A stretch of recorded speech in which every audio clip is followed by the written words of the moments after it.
Inilah sejarah singkat Kerajaan Salakanagara. Di tengah hamparan pesisir barat Pulau Jawa, sekitar abad kedua Masehi, berdiri sebuah kerajaan bernama Salakanagara yang dalam bahasa Sanskerta berarti negeri perak. Kerajaan ini diyakini sebagai salah satu kerajaan tertua di Nusantara, menjadi cikal bakal peradaban di wilayah yang kini dikenal sebagai Banten dan Jawa Barat. Salakanagara dipimpin oleh Dewa Warmani, seorang duta dari Indi yang kemudian menetap dan menikahi putri setempat, Dewi Pohaci Larasati, putri dari penguasa setempat bernama Akitirem. Setelah wafatnya Akitirem, Dewa Warman diangkat menjadi raja pertama Salakanagara. Pemerintahannya membawa pengaruh budaya Hindu-Buddha yang berpadu dengan tradisi lokal, menciptakan peradaban yang unik di Nusantara.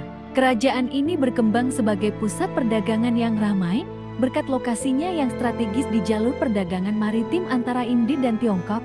Pelabuhan-pelabuhannya menjadi tempat persinggahan kapal-kapal asing yang membawa berbagai komoditas, mulai dari emas, rempah-rempah, hingga perak, yang mungkin menjadi asal-usul nama kerajaan ini. Salakanagara berkuasa selama beberapa generasi sebelum akhirnya mengalami penurunan.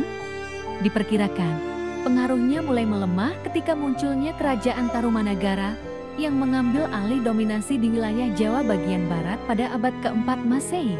Beberapa sejarawan menduga bahwa Salakanagara tidak lenyap begitu saja, melainkan bertransformasi menjadi bagian dari Tarumanagara atau kerajaan-kerajaan kecil lainnya di sekitarnya. Meski hanya sedikit catatan tertulis yang tersisa tentang Salakanagara, legenda dan mitos tentangnya tetap hidup dalam cerita rakyat setempat. Keberadaannya menjadi bukti bahwa peradaban di Nusantara telah berkembang jauh sebelum pengaruh besar dari kerajaan-kerajaan besar seperti Sriwijaya dan Majapahit. Hingga kini, jejak Salakanagara masih menjadi misteri yang menarik bagi para sejarawan dan arkeolog yang terus menggali sejarah awal Nusantara.